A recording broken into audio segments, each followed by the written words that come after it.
With the imminent release of RuneScape's latest Grandmaster quest, Blood Moon Rises, now is the perfect time to talk about the vampires of Mauritania and their ruler. The vampires are one of Gielinor's most notorious inhabitants, with clear inspirations rooted in the Gothic folklore of a brutal aristocrat known as Vlad the Impaler. The vampires are a highly cultured race with a violent record of brutality against their subjects. None more so than the house that rules over all of the vampires, the House of Drakan.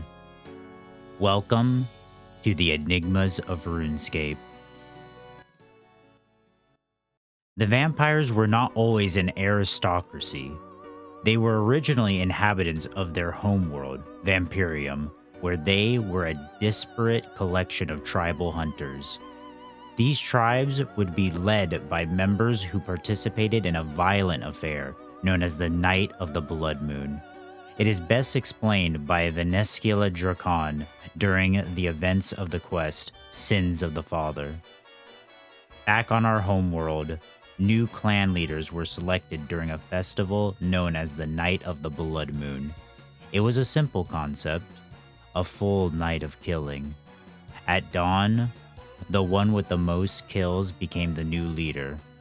Loreniel loved it. He won every time, of course.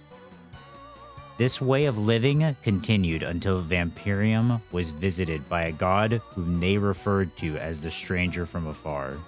This god was Zaros, who had fled his imprisoned position upon Frenesque as one of Ma's caretakers.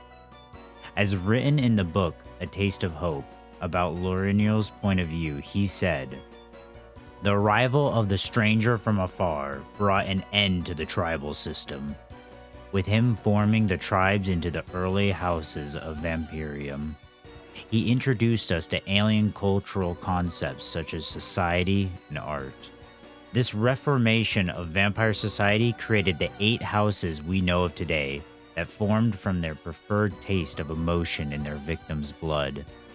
The House of Hope, Drakan. The House of Aggression, Grazi. The House of Awe, Vitor. The House of Love, Jovkai. The House of Submission, Shaddam. The House of Disapproval, Pyra. The House of Remorse, Mirmal. And the House of Contempt, Alzef. In the early days of this reformation, Loreniel seized the opportunity to unite all the houses under his singular rule, and thus forming the vampire race we recognize today. Although it is unclear when or how Zaros managed to subjugate the vampires under his banner, he nonetheless was successful in bringing them and many other races to Gielinor during the Second Age, where they began their conquest. Not much is known about what kind of life the vampires had endured, as there are few accounts about their activity until the Siege of Hallowvale. The only detail we know of that accounts for vampires' service to Zaros is that of a high-ranking vampire named Vardorvis, who was carrying a medallion that vaulted an Elder God artifact before meeting a gruesome fate to the Strangler parasite in his pursuit of the founding dwarf of Lovakenge, Yonrif.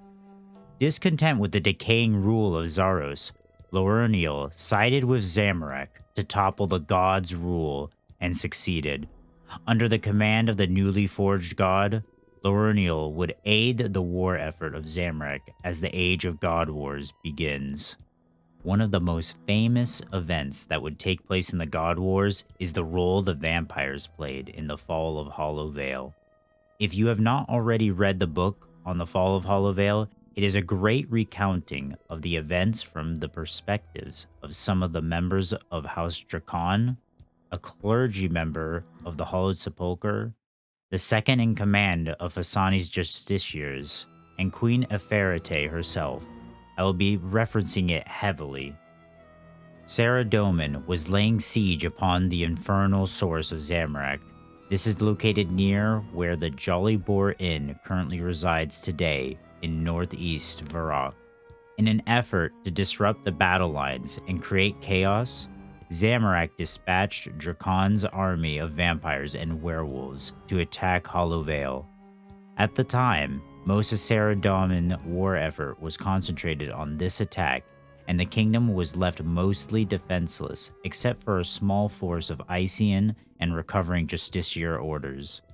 The only absence was Justiciar Zachariah of the Owl, who was sent on a secretive mission on his god's behalf. Queen Epharte prepared a counterattack upon a hill in familiar territory to parry the vampires in a hope to prevent a drawn-out siege against them, where she clashed against Lorenial Drakan. She armed herself with a special weapon made with blessed silver and wood from a blisterwood tree that she called the Sun Spear. The encounter is best recounted from the book. Epharte roared and lunged. The royal guard launched themselves forward as well, swords and spears vicing in at Drakan from all angles. With one powerful sweep of his wings, the vampire rocketed upwards, leaving the Ician to stab and slash the air. Epharte followed him.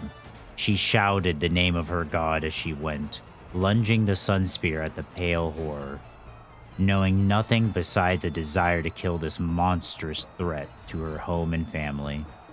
With a speed and grace that belied the Virelord's size, Drakan turned his ascent and drove down with his own spear at the Ician queen. He turned his body to one side as he did so, the sun spear slicing harmlessly past him, while Epharte's shout became a grunt as her aspis took the force of Drakan's weapon, the momentum of both warriors conducted via steel and timber. The aspis splintered into pieces, the spearhead narrowly missing Epharte's arm, sliding past her. The pair twisted by one another, and Epharte beat her wings to give herself room to recover her guard. But Drakan drove immediately around her upper right arm, the clawed gauntlet drawing blood. Suddenly, there was nothing between her and those wicked red fangs. She found herself unable to move, slender prey caught and paralyzed in the predator's iron grip. Then Drakan half-turned, hissing in pain, and the swiftest among Epharte's guards had managed to follow her up, and Dionysians slashed his Xiphos across the Virelord's shoulder. He let go and turned, lashing out with terrifying speed. Dionysian tried to dodge, but Drakan's spear caught one of his wings, slicing clean through it. The Ician cried out in pain and began to drop, trailing blood and feathers. More of the royal guards threw themselves at Drakan. As they did so, Epharte pulled away and drove back in with a shout. She held the sun spear two-handed, feeling the blisterwood's power, its desire to burn this abomination out of the sky. Drakan swept his weapon back around, the halves cracking off one another with a sound like a thunderclap. Epharte's lunge was knocked aside, and as she recovered, the vampire had already pivoted to rake his armored claws along the face of another guard, ripping flesh from bone. He was so fast, so strong. Epharte tried to stab again, and again she was parried, then thrown back with a powerful beat of Drakan's pinions. The terrible creature swung his spear so hard that its long blade beheaded one of the guards as the Ician stabbed in with a Xiphos, blood arcing away through the night air. As it did so, Epharte heard a low, ticking, chittering sound coming from the vampire. She realized he was laughing. He was enjoying this. Revulsion filled her. The sun spear blazing in her fist, she launched herself back at the monster with a shout. She stabbed and beat her wings furiously when Drakan blocked, driving herself with all her strength against the Vire. It was enough to finally break his poise, though he grabbed another guard by the throat with his gauntleted fist. A second and a third were able to land blows, striking his shoulders and arms. Finally, Eferete saw that pale, marble-like skin cut, saw it bleed black, rotten blood. Drakan bellowed and kicked her away, swinging his spear in a wide arc that drove off his attackers. The light of the sun spear shone back from his red eyes and made his blood glisten as he turned in the air, the Icians circling him warily. Eferete faced him, panting, filled with determination. They had wounded the beast. That meant they could kill it. "I have enjoyed tonight, your winged majesty," Drakan spat. "But I fear we will not see a personal resolution between us before dawn." "There will be resolution," Eferete declared, spinning the sun spear in one hand before dropping into a low guard. "Your invasion ends tonight." "No," Drakan said, eyes not leaving Eferete's.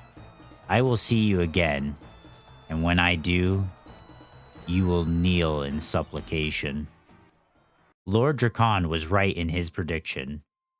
He was able to bend the queen's knee to his will as he tricked her and destroyed everything she ever loved as she watched helplessly as a prisoner. He turned her husband and king, Acertes, into the vampire Vanstrom Claws, who we battle in the questline. He had Vanstrom kill their daughter, subjugated Hallowvale into a ghetto slum, and converted Fasani into a Zamorakian.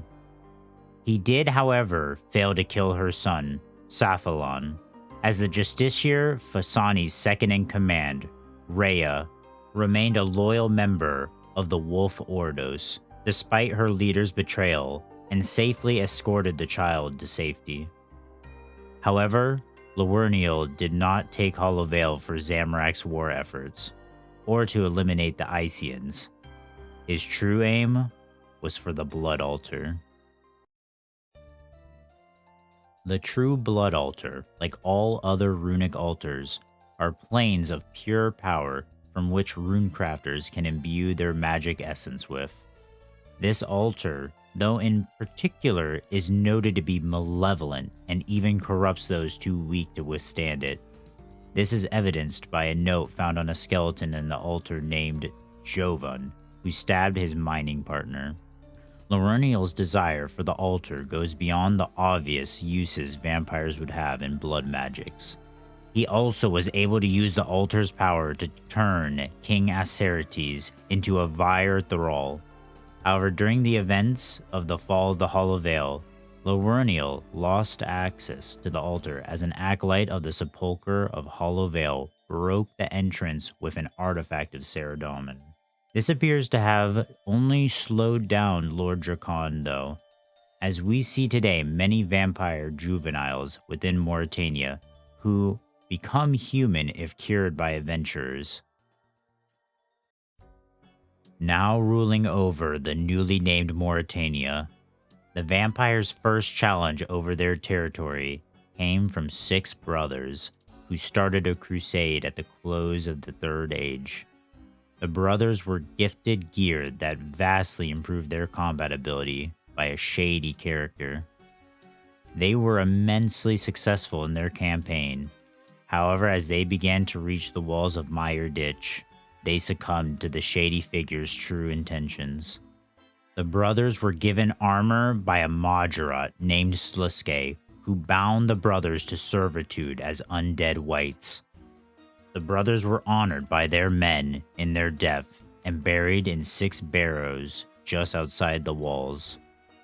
Their story would forevermore refer to them as the Barrows Brothers. After this point, Drakan's armies would regain strength in the region, and around 1200 years into the Fourth Age, begin an incursion westward against the humans in Avaraka, and what became known as the Miscelan Mauritania Wars. The forces of Mauritania, however, were held back at the Silveria Pass, which acted as a strategic bottleneck to defend. The success of the defense was also in large part thanks to the actions of the 7 priestly warriors, who many sacrificed their lives in an effort to bless the River Salve and ward malevolent beings of Mauritania. The Paterdomus Temple would be erected at the site in their honor. The rest of the Fourth Age would see a few more events, such as the affliction of Morton and the Mist, the indirect role Drakan took in Fort Phasmatis and their ghostly fate, the opening of the Theater of Blood and the story of Seraphina, and finally, the exile of Count Draenor, or also known as Draenor Drakan. They hardly need an introduction, but the Myreque are a resistance that opposes Drakan's rule. They are led by Veliath and Saphalon, the same Saphalon who was saved by Rhea during the Fall of Hallowvale and son of Queen Eferete. We ultimately meet this resistance force during our time in Mauritania and help them in various ways to fight back against the vampiric rule, though often at the great cost as we lost many brave brothers and sisters along the way. We uncovered the weaknesses of the vampires, slain Ranus Drakan and Vanstrom Claws, and discovered Saphalon's true identity. Ultimately, though, we failed to overthrow Lorenial Drakan, and he seemed to hardly care one way or another. His interests have been elsewhere as he laments the loss of the Stone of Jas, which at some point imbued his minds with magic essence where it once was kept. He instead turned his focus towards his homeworld, and has even successfully reached it, as evidenced by the capture of the king of the Yarasa, Zarpus, for the Theater of Blood. And now, he plans to take part in another festival of the Blood Moon. Soon, we will travel to Vampyrium, where we will undoubtedly face his dark self, the conqueror of Hallowvale, Lord Lorenial Drakan, as well as all of Vampyrium's other native dangers. I want to take the opportunity to review a portion of the trailer at the end here and point out something interesting. Although it is unclear yet how the quest will unfold, it appears that during the trailer, we see Queen Eferete being staked by a spear. This may mean we are going to see a vastly different story unfold as compared to RuneScape 3. But that is all I have for you fine people today.